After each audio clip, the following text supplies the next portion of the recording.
to the No BS Short-Term Rental Podcast, an unfiltered look into the global vacation and short-term rental industry. I'm Mateo Bradford. And I'm John Stokinger. And this is our podcast. We bring the right people to the table at the right time, giving you an inside view and take on the short-term rental industry like no other podcast can. Good morning, Mateo. Back after some time off. Did you get some rest? No. Hell no. No rest. So time off is relative then, right? Yeah, it was time off, but it's for those that have been following us on social, we're here for episode 12. We took 2 or 3 weeks off from recording, but there's a brand new website. So check it out. If you haven't checked it out, the No BS short-term rental podcast.com. Every episode, new website. We're getting sponsors. Anyone's interested in sponsoring, holler at us. We're down. There's forms on the website. Check it out. We're looking for you, and we're excited that we're putting out new content. I miss this, man. Yeah, I did too. Yeah, no, I love the sponsorship plug. And honestly, hold up, time out. The website is amazing. So props to our in-house tech team, John. He is a one-man band when it came to putting that website together. So everything that we have right now, the website, check it out. It's beautiful. Hosts all of our previous episodes with our amazing guests. It will be our one-stop shop for the podcast. So sponsors, it's a beautiful website. But another shameless plug there. I'm super excited this week, man. We have a great guest, the one and only Leo from Guardhog. It's Superhog, a good friend from across the pond. So lots of lovely things to talk with him about. So Leo, welcome to the show, brother. I know it's been a long time coming. I'm glad we finally got you on here. I can't believe I made it on. Thank you so much. Hello from London. How are we all? Man, look, we're hot like you, I guess. You're saying, so it looks hot in that picture behind you. I don't know if we decided if that was sunrise or sunset, but it definitely looks hot in that picture behind you. It's hot over there. London's going through a heat wave. So for us in the States that don't know or don't know the metric system, what is hot? What is hot for London? Okay, let's say we're about 30 degrees, and that's about 86 Fahrenheit for you guys. So it's pretty hot, and we're not designed. We're not designed for the heat, really. So we're doing well. We're doing well. Thank God for working at home, because it means we can sort of all stay wearing next to nothing, and manage to do our jobs for the day. So yeah, but I can't complain. Yeah. It's so lovely. We're still living with I don't know, this COVID thing's hanging over us, as you know. So for London to be able to go and meet friends outside, have dinner, eating outside, drinking outside is really cool. And as you both know, and you regularly tease me about, is only really the case for about 30 days a year in London. So we're enjoying it. What is the average temperature in Fahrenheit for those on this side, and Celsius for those on any other part of the world other than here in the US? What is the average temperature in the summer? Let me look. I mean, it's probably these days 25 degrees, so 77. I'm being told in Fahrenheit. All right. Okay. But it's a short summer. Like we're talking. When we speak to our good friends in Barcelona, a lot of vacation down there. I think they're still summering in October, November. They're still jumping in the bloody sea, and then the same thing in April. And I speak to the guys and they're like, oh, I'm just been out having dinner and it's already sort of 20, 25. We literally don't get that until the height of the summer. But with all things being English, that also is normally accompanied by a lot of rain. Right. Yeah. Well, coming from Portland, I get the rain part. So like that's but Portland's beautiful when it's not raining, those 4 months out of the year, maybe. Can you imagine how disappointed you must have been if you traveled across the Atlantic Ocean all those years ago to arrive somewhere that's actually as rainy as the UK? Because surely they thought they were going to end up somewhere drier. That would have been the first thing on my travel request if I was on those ships. But did they know? Like, did they even know that there was different weather in like other places like that? I mean, they clearly, like the people who landed like in Boston and like those other areas that have similar climates like to the UK, like they had to just think it was normal until winter came, right? Like, because I think that's when it vastly separated. The rain turned to snow, sleet, and ice, and sub-zero temperatures. That, and I know London gets cold. I know London gets really cold too. It doesn't get that cold. It doesn't. It's mild. It's mediocre, but the people are fabulous. That's all I'll say. Right. I get. Fair enough. I think it says something. It's got a real energy to it, and like so many parts of the US do, I'm sure. But London has this incredible energy that we just get on with it in spite of the weather. And I know, Matteo, we've hung out in London. Like, it's just it has just got energy, and we've genuinely really missed that. Like, in this time, myself and my partner have been working. So she works in a different room. I work in my little bedroom office, and we don't do any of that sort of, hey, let's do Friday night drinks with our friends after a hard week at work. And it's half the fun of London, because if you take all that stuff away, you're just left with really expensive rent. Right. It's not great. That's not great. Right. Especially if you're living in a place where you bought the place to enjoy the surrounding area. And so, the place might be all right, but you really wanted to be in the community and in the neighborhood, right? Like that, I could see that sucking big time. So it's interesting because I sit here and I think of London, and I think of the UK, and then I think of the Pacific Northwest here in the US. And then if you look at it, a lot of similarities with weather and stuff like that. And like Pacific Northwest doesn't get super cold, unless you get up into like Hood, and actually up in the mountains. But the interesting thing, if you look at, the continents themselves, they're both in the Pacific Northwest of the continents. Yeah. So I'm wondering if there's similarity. I don't know. I'm no geologist or weather person. I have no idea. Just to say before we close that part about the weather, it is a stereotype, but yes, English people always lead by talking about the weather and can talk about it for hours at a time. So I apologize. I've made it about the weather. I've been that. We appreciate it. Here's to proving stereotypes true. Speaking of stereotypes, did you cry when your football team lost? Did I? It's a really good question. So I was going really steady. So I wasn't really drinking. I was in with my partner, who's 28 weeks pregnant, guys. Okay. So wow, congrats. Congratulations. I was going to let you break that news. Basically, I watched, my first few England tournaments, I watched them at home with my family. The next ruck, I watched out in pubs with my friends. And now I'm just slipping back into the idea of watching it at home as I start to be a family guy. And so it's interesting because the whole time I've been watching it in pubs, England have been rubbish. And now I've just got to the tipping point. I'm watching it at home. Maybe there's some excitement there. So I definitely didn't cry, but primarily because I wasn't really drinking. Had I been drinking, I may have been in pieces. But it was, what an amazing run. Like, we were vastly improved. Our team are young, vibrant, energetic, like gentlemen, really cool guys. Our politicians could learn a lot from our footballers. Needless to say, we can go into all that stuff if you want to. So I'm just incredibly proud of the 11 players that we put out there. And yes, it has been an amazing summer. So yeah. That's good. Yeah. And of course I was joking about the real tears, but after to have such a run and then just have at the end, it's no, there's real tears. Like they take it seriously now. Like again, when the 49ers lose the Super Bowl or when the Lakers don't win the championship, I'm not crying. When they lose, like it's a life altering event. Like it's a whole nother level. Like the energy's just not even equal. It's completely different. It's amazing, and Europe is an incredible place for soccer, for right. football. The Italians are so passionate, and they have their own way of playing the game, which is heavily focused on the art of defending, and they have these big personalities and big characters that kind of conduct the orchestra for them and set the tempo, and they're amazing to watch.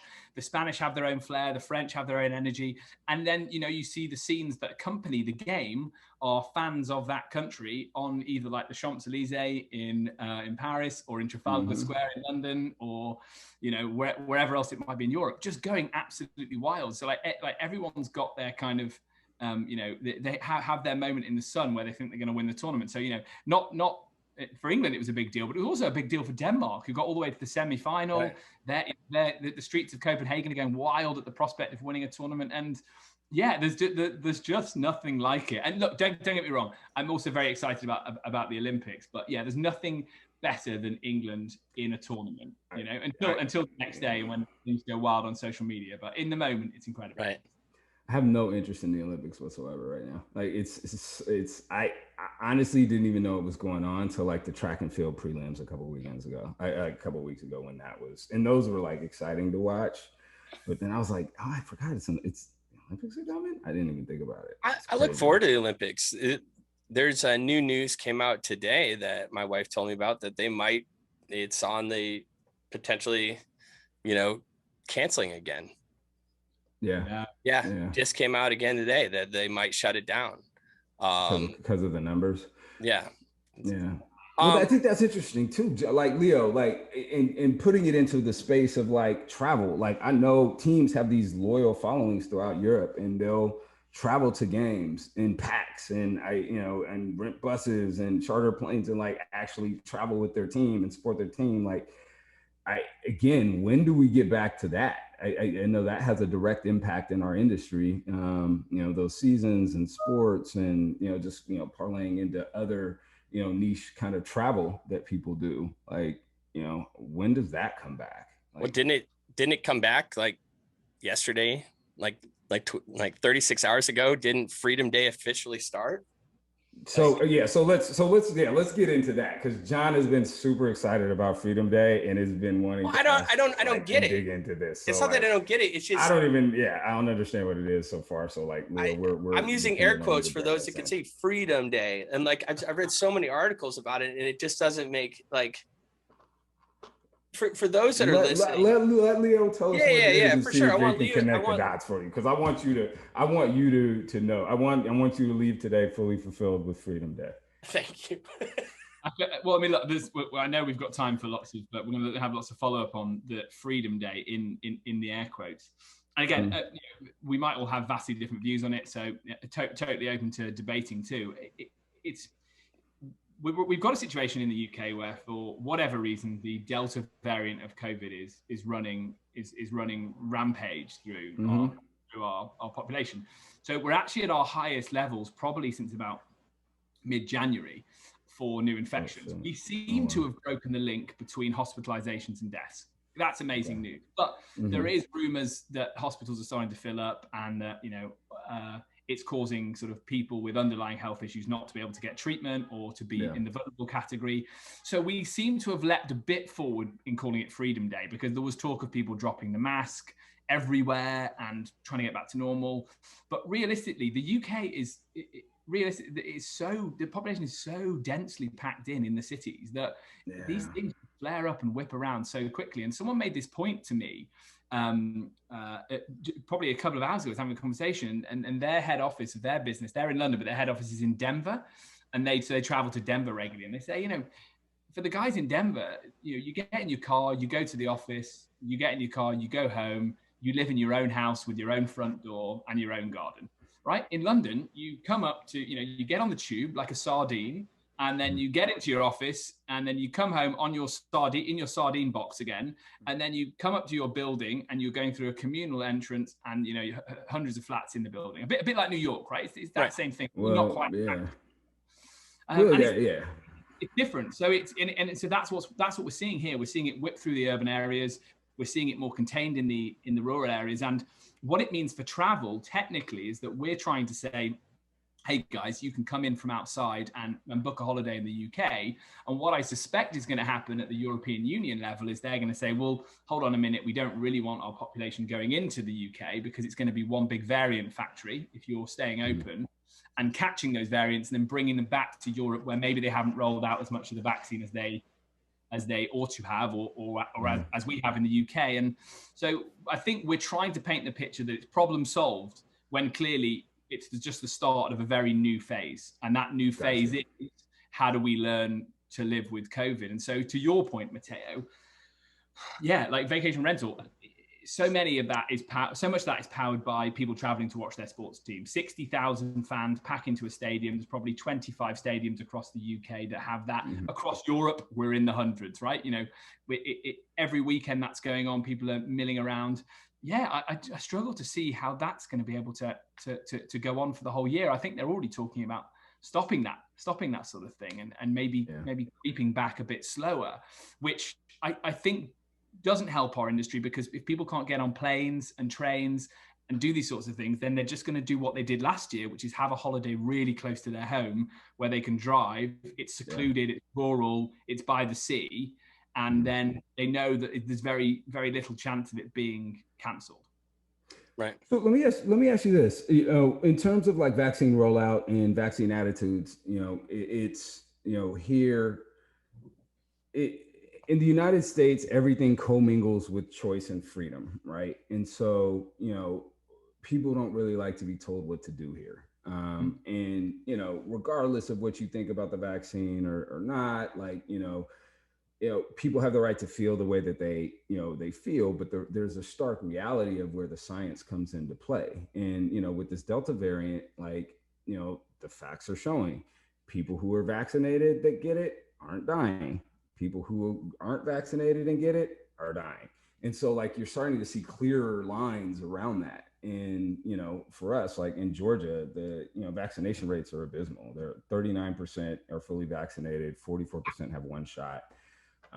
And so, you know, you have to look at how that's going to reverberate around, you know, our communities, you know, especially if this variant picks up and keeps going. Right. And so like, what is the climate like in London right now? Like, you know, you know, John and I had, you know, Noelia from Doing None, and she was telling us about like how they roll out the vaccine in Spain and how people have to wait to get like a lottery and called up. Like, how is it in London? Like, do people have access?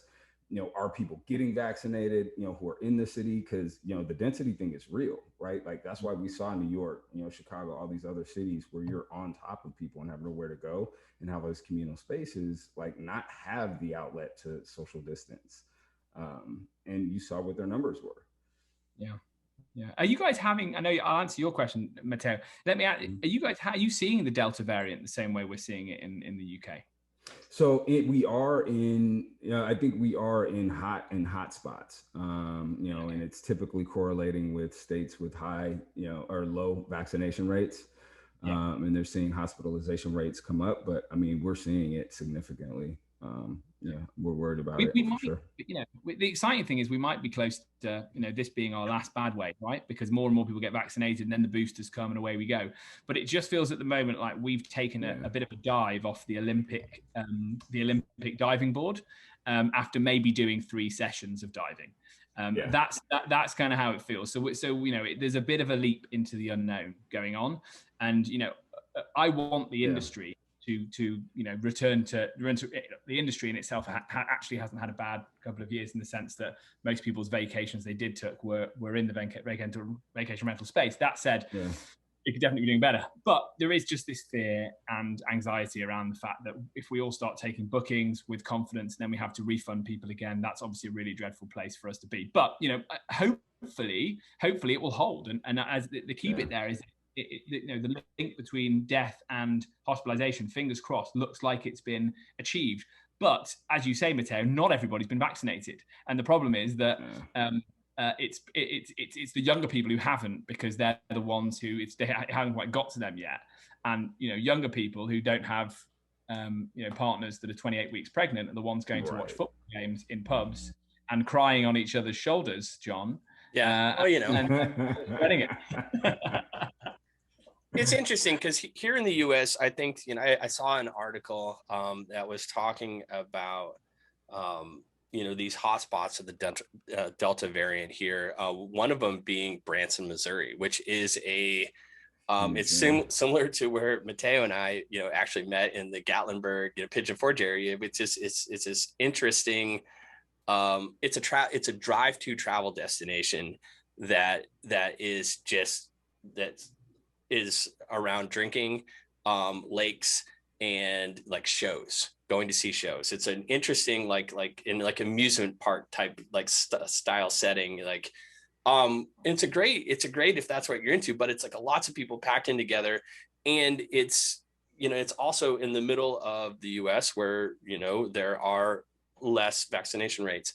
The interesting thing though, too, is that, I think the US, I think our rates are up in like the 60% overall, right? The higher upper 60s, lower 70s.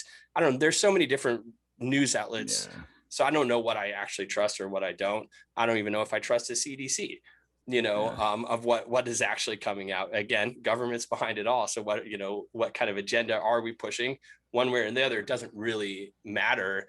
What matters is ultimately that safety, and that it's like anything. It's like when you're scaling a business, do you scale it appropriately? When you're opening up from, being closed down, you do it in an appropriate, safe, scalable manner.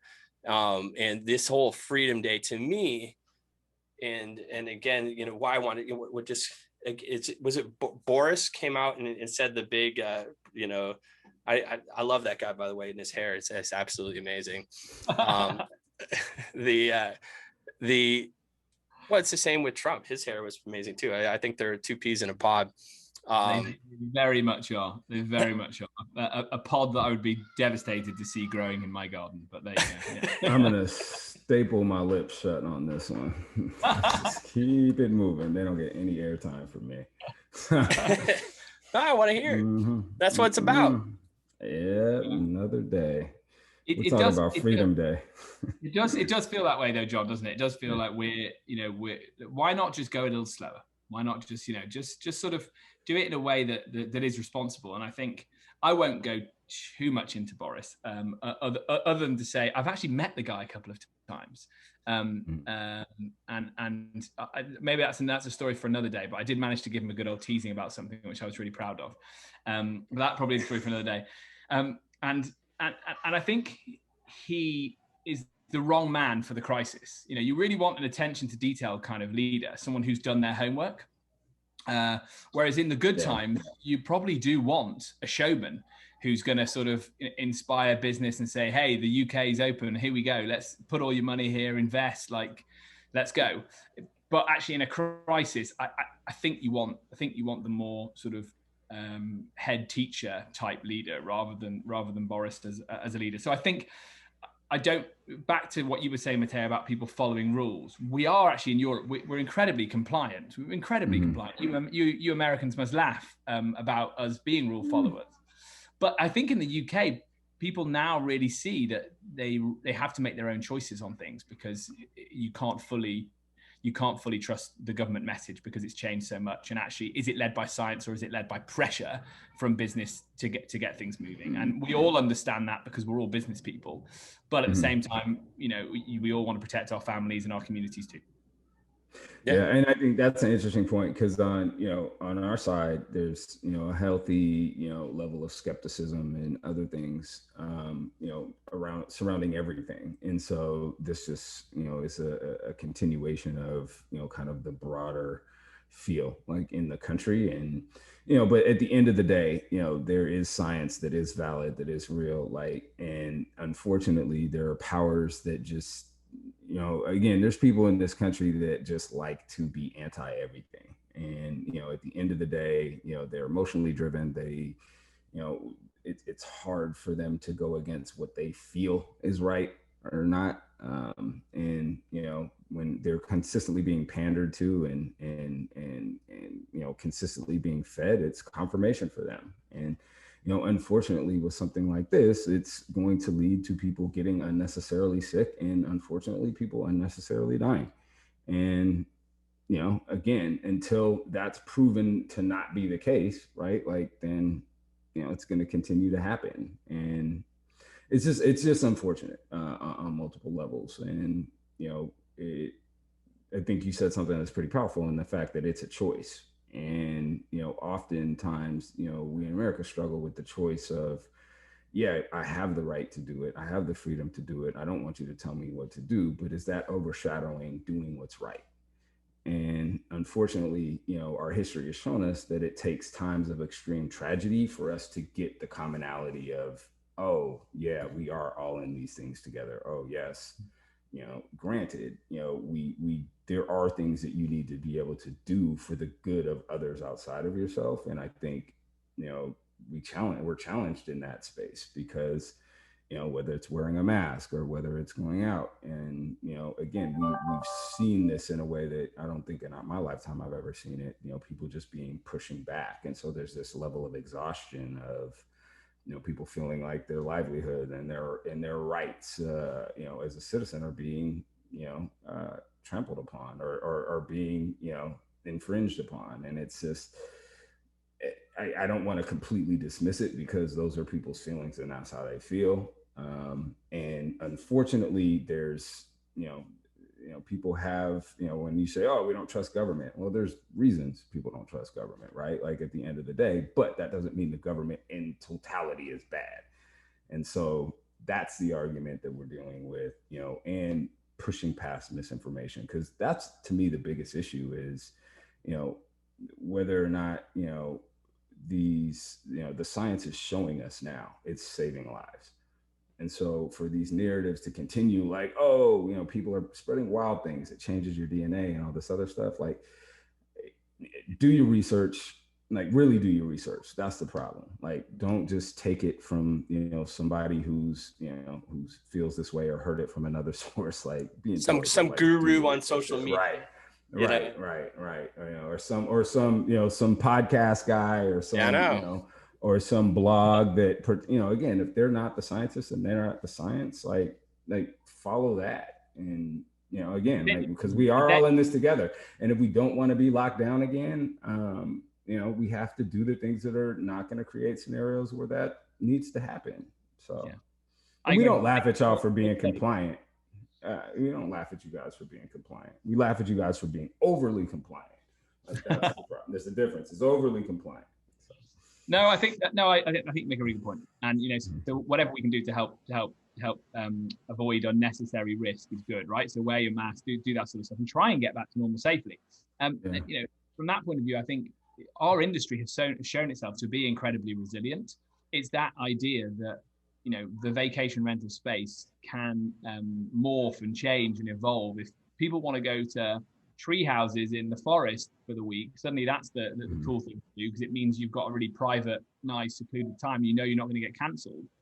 Then we all pivot and we move in that direction. And when the cities come back and packing into theatres and cinemas and nightclubs is accepted again, that's going to be really exciting for the industry because it is going to come back. The hard thing is for the people within our industry who are managing property in a certain area that is really struggling.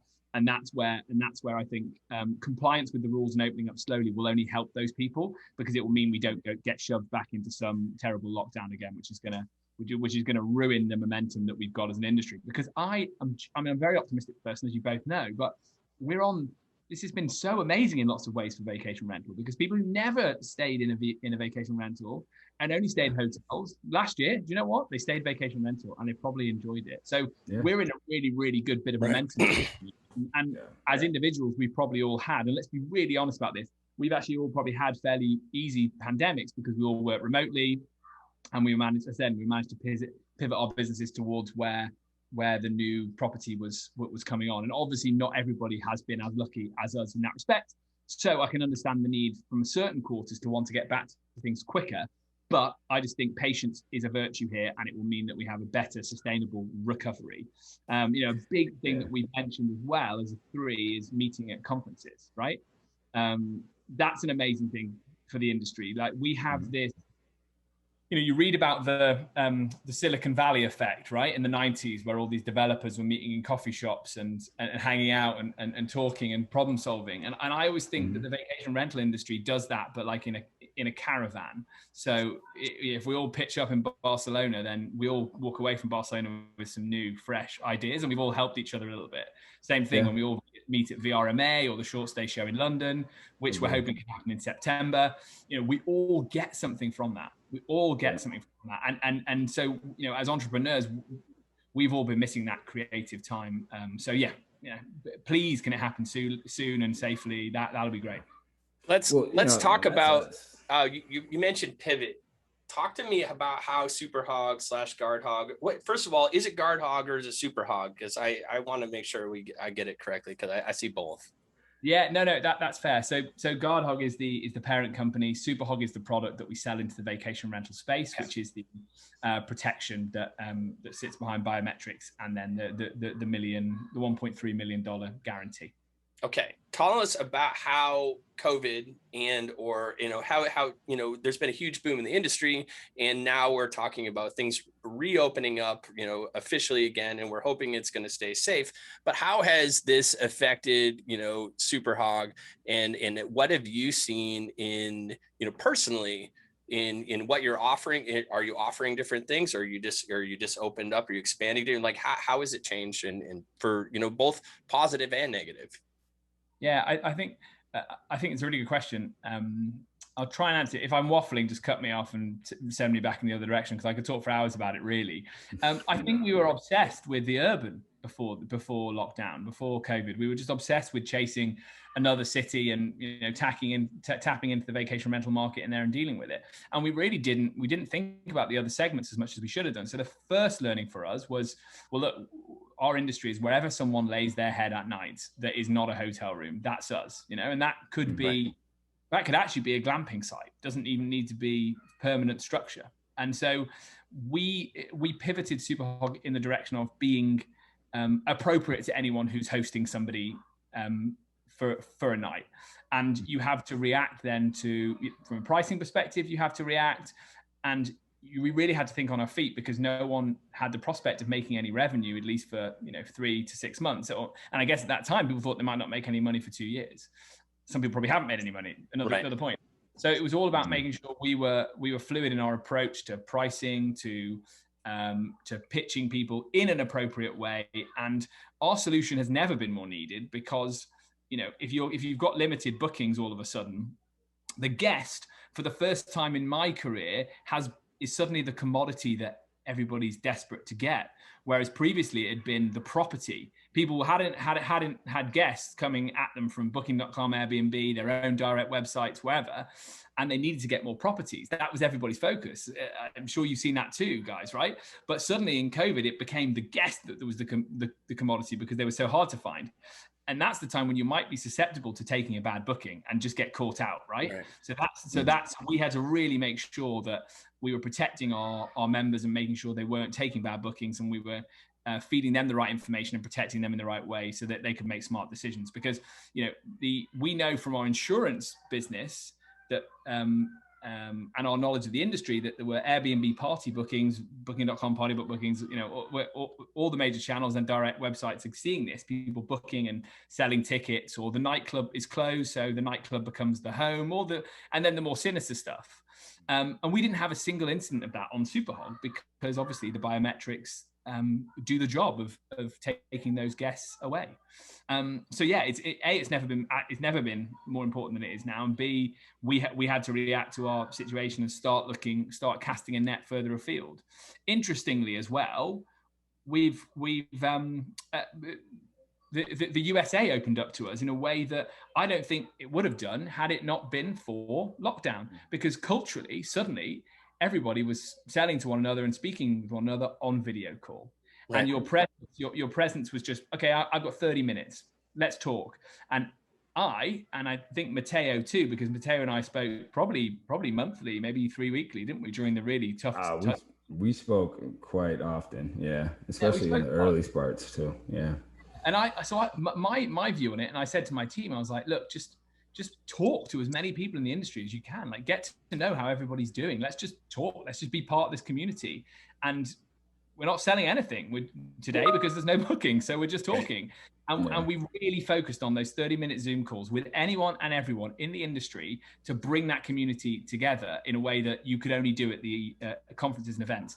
And as a consequence, we've picked up a lot of clients in the USA, because the networks and the fact that we speak English and all that just kind of, I think, brought the world closer together.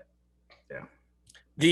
Do you think, though, you mentioned that the shortage of the shortage of travelers made it so you can go ahead and really expand. Now here in the US, especially, since we have been opened up, like in pretty much, it's not a shortage of travelers, it's a shortage of properties. It's an inventory issue, and it's been that, and it's going to be for a long time. Wow, Not only is back, it's here bigger than ever we've seen before. Everyone wants, everyone's looking to gobble up. Do you think, how are you as an insurance product, or are you as that going to go ahead and pivot again to that need? Because now it's not, these property managers have no problem booking their units, but how do you go ahead and find the right guests? Because there's tons of guests.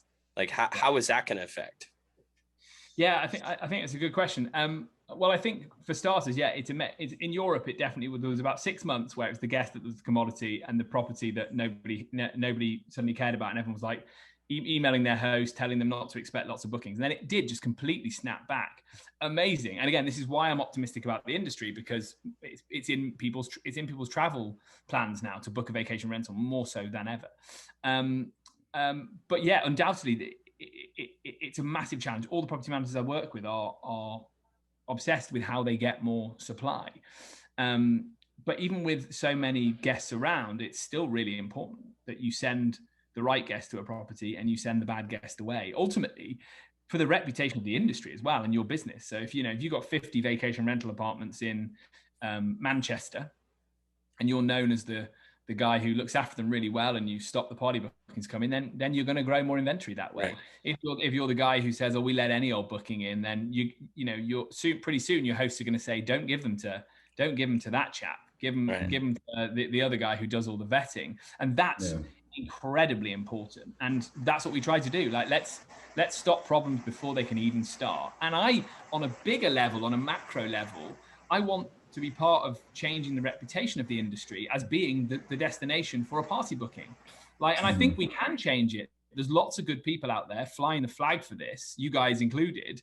I'm thinking about the short-term accommodation association that I'm a part of, Rent Responsibly in the US. There's lots of people who are flying the flag for this to make sure that we don't want to be seen as the point of easiest access, that somebody books a vacation rental apartment because they know they're not going to be checked and they do whatever they want in there. Right. So it's definitely a twofold mission. Well, IPRAC is doing that as well, correct? Yeah, exactly. Yeah, exactly. Just looking at it from a property side, we're all swimming in that. Like, how do we increase the trust? We all know that host and guest don't meet one another. Maybe they did in the early days of vacation rental. Right. I tell the story. So we as kids, we used to go to the same vacation rental in Spain for like a few years running. Mm-hmm. And my dad was the holiday guy. He really was. I guess because he didn't like his job, he would find a holiday.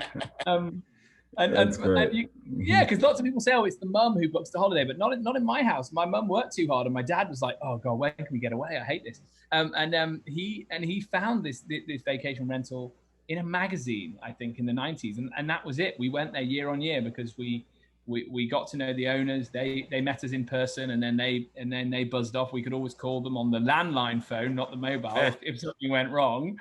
And it worked brilliantly. So that punter to punter exchange was real, to the point where, the problems that exist now just didn't exist. And then, you both felt that trust. Whereas now we know guest and host don't meet. And even if a host is managing their listing privately, you still might not meet them because of COVID. You might just have a door code, and that's the end of it. And so we have to find ways to kind of create that. It's interesting though, and in certain markets that the guests and hosts still meet. There's like certain island markets or certain like small communities, and that say a property manager here, not necessarily like an Airbnb host or a Verba host that has like 3 or 4 units, but like larger property management companies here that have a lobby that you're going to come in, you're going to still go in and kind of do it old school, and you're going to check in, you're going to have that process. That's still very alive and well, and that's not going anywhere anytime soon. But there's, to be able to go ahead and meet the vast needs of everybody, look, we had to transition the Kenton from a traditional front desk hotel to a contactless check-in, asset light operational model. it's a huge challenge, but it's what's necessary actually for a property of this type to run efficiently and to, and to be able to service the guests correctly. Again, it wouldn't make sense for us to have, a person with the type of traveler we're looking to get, and the type of traveler that's actually coming through this property. It's more suited to the short-term rental traveler versus the traditional hotel, traveler in that space. And so I think you're going to see more of that, more of the contact less, and, which is going to present an interesting, dilemma for the industry. Like, well, how do we get back to what you were talking about, Leo? Because at the core of us is hospitality, right? And it is, to build in a interaction of sorts, a personal interaction of sorts that will, that is traditionally defined the stay. And, as technology replaces and tools come in, how do we keep that, and, is that, or has hospitality just changed in a way that, it is going to be different moving forward? I think you have to. Sorry, John. No, you're fine. Go. I think there's such a place for handheld hospitality. Let's call it that, especially in that sort of setting. Like a sort of boutique hotel, or a hotel that's almost now setting itself up as an apart hotel, which I think there's a lot of that hybrid model coming. And we speak to people in that space. Yeah. I think you can just expect as a guest that if you're paying a lot of money, then you should expect handheld hospitality. And actually, if you're on a corporate trip and you're going to be finishing your day networking, going out for drinks, and then you want to get back to your room at 10 p.m., you don't need handheld hospitality. You just need a door code, and in you go.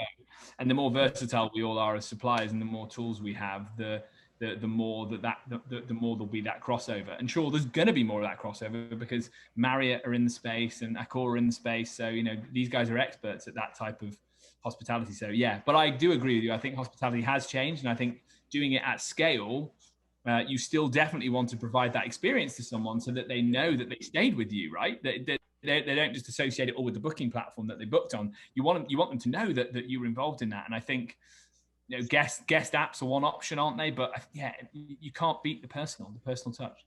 It's it comes down to that guest experience. You mentioned it there, experience, one way or another, whether it's automated or it's handheld, or some sort of hybrid in between. Ultimately, your guests are going to come back. They're going to be repeat guests if they get that guest experience and they know who you are and they're getting that treatment from start to finish. We're getting close to the end here. I want Leo to be able to say, do you have anything that you want to leave our audience today with? No tears, so no crying. I mean, I was going to say, do you want me to plot England's route to the next tournament, or should we keep it about vacation rental? Whatever you want. It's all you. Open forum here. Well, one thing I'm really excited about, and this is completely unscripted by the way, but if anyone else is excited about this, then just holler at me afterwards, because I think this is brilliant. Is that we've in lots of ways, lots of us have been set free from the dread of going into an office 4 or 5 days a week. Lots haven't. Lots of us have, and those that have, I think, are the most interesting segment of customer that's coming over the hill in the next 2 years, because they should be booking longer. They should be looking for a more varied experience, and they've probably got good amounts of money in their pocket to spend on it because they're probably working in a professional business, or everyone's working remotely. Also, there's companies that are going to be doing this with their staff that are all going to be working remotely and getting together and booking villas and resorts and things like that. And I don't know. I know we're saying work from anywhere seems to be the term at the moment, but I think that's an incredibly interesting segment for all of us, because how great will it be if suddenly your 1 week summer holiday is actually a 3 week summer holiday, but for that last week you're working from the pool and you're not back in the office wishing you were still on the holiday. So that's, I think, the thing everybody should be watching out for is how do we make our industry the go-to place for that type of booking. It's great points, and I definitely think a lot of companies are. I think it it's going to come to marketing. How do you market this? How do you package this and showcase it in a way? I think that I've been working from home for 5 years now. So this isn't new to me. And been doing these workcations, usually it's like a 2-week thing. I'll go and, first week I'm off with my family. Second week, my family's off and I'm working, but, they're at the beach and I'm working, but it's, how do we capitalize on it? And I think it's a great point. Absolutely. It comes back to your point, the need for supply, right? Which is where we are still. No doubt. Yeah. And supply and then battling regulations. Yeah. That too. We need a whole nother hour. And a whole other hour No. or a few hours. Hey, Leo, thank you so much for joining us, man. We appreciate your candid, your being you, and we appreciate you joining us on the No Bullshit Short-Term Rental podcast, and look forward to having you again sometime. Yeah, we'll definitely have you back again for sure. Thank you very much for having me. It's been a pleasure, and I look forward to seeing you guys again in person as soon as it's allowed. Soon. Fingers crossed, man. Soon. Hey, be on May.